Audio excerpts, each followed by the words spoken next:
রাসূল সাল্লাল্লাহু আলাইহি সাল্লাম বলেছেন, সুদ গ্রহণকারী, প্রদানকারী ও সুদের দু সাক্ষীর প্রতি অভিশাপ করেছেন। রাসূল সাল্লাল্লাহু আলাইহি সাল্লাম বললেন, তারা উভয়ে সমান, তারা পাপীর দিক দিয়ে উভয়ে সমান। কেউ যদি সুদ গ্রহণ করে, সুদ যদি কেউ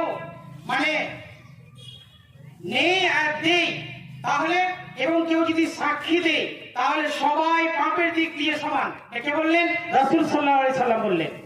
অতএব আমাকে আপনাকে সুদ খাওয়া থেকে জরুরি ভিত্তিতে বেঁচে থাকতে হবে। আবু হুরায়রা রাদিয়াল্লাহু তাআলা আনহু থেকে হাদিসটি বর্ণনা, রাসূল সাল্লাল্লাহু আলাইহি সাল্লাম বলেছেন, সুদের পাপের 70টি স্তর রয়েছে, তার মধ্যে সবচেয়ে সাধারণ হচ্ছে মাতাকে বিবাহ করা। ছি ছি ছি, সমাজের লোক কে জানে না সুদ খাওয়াটা হারাম।